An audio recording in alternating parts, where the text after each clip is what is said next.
Big bang کیا ہے؟ Big bang یہ ہے کہ ماہرین فلکیات کائنات کے شروع ہونے کے طریقے کی وضاحت کرتے ہیں۔ یہ خیال ہے کہ کائنات صرف ایک نقطہ کے طور پر شروع ہوئی، پھر پھیلی اور اتنی ہی بڑی ہو گئی جتنی کہ یہ ابھی ہے، اور یہ ابھی تک پھیلی ہوئی ہے۔ 1927 میں جارج لیماٹرے نامی ایک ماہر فلکیات نے ایک بڑا خیال پیش کیا۔ انہوں نے کہا کہ بہت عرصہ پہلے کائنات صرف ایک نقطہ کے طور پر شروع ہوئی تھی۔ انہوں نے کہا کہ کائنات پھیلی ہوئی ہے اور اتنی ہی بڑی ہو گئی ہے جتنی کہ اب ہے، اور یہ پھیلتی رہ سکتی ہے۔ کائنات ایک بہت بڑی جگہ ہے اور یہ بہت طویل عرصے سے موجود ہے۔ یہ سب کیسے شروع ہوا اس کے بارے میں سوچنا تصور کرنا مشکل ہے۔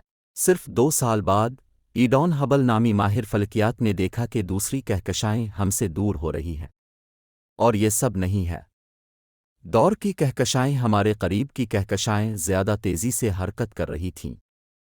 اس کا مطلب یہ تھا کہ کائنات اب بھی پھیل رہی تھی، بالکل اسی طرح جیسے لامیٹر نے سوچا تھا۔ اگر چیزیں الگ ہو رہی تھیں تو اس کا مطلب یہ تھا کہ بہت پہلے ہر چیز ایک دوسرے کے قریب تھی۔ ہر وہ چیز جو ہم آج اپنی کائنات میں دیکھ سکتے ہیں، ستارے، سیارے، دومکیت، کشودر گرہ، وہ شروع میں وہاں نہیں تھے۔ وہ کہاں سے آئے؟ جب کائنات کا آغاز ہوا، یہ صرف گرم، چھوٹے ذرات روشنی اور توانائی کے ساتھ ملا ہوا تھا۔ ایسا کچھ بھی نہیں تھا جو ہم اب دیکھتے ہیں۔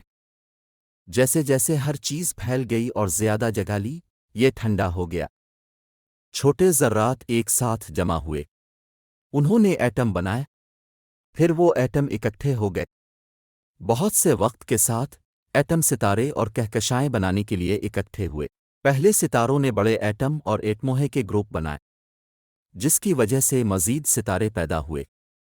ایک ہی وقت میں کہکشائیں آپس میں ٹکرا رہی تھیں اور گروپ بن رہی تھیں۔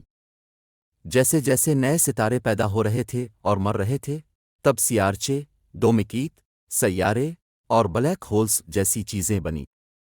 اس سب میں کتنا وقت لگا؟ ٹھیک ہے، اب ہم جانتے ہیں کہ کائنات 13 ارب 80 کروڑ سال پرانی ہے، یعنی 13.8 بلین۔ یہ بہت طویل وقت ہے۔ کائنات کا آغاز اسی طرح ہوا۔ چونکہ یہ بہت بڑا ہو گیا اور اس طرح کی عظیم چیزوں کا باعث بنا، کچھ لوگ اسے ایک بگ بینگ کہتے ہیں، لیکن شاید ایک بہتر نام ہر جگہ پھیلاؤ ہوگا۔ آپ کیا سوچتے ہیں؟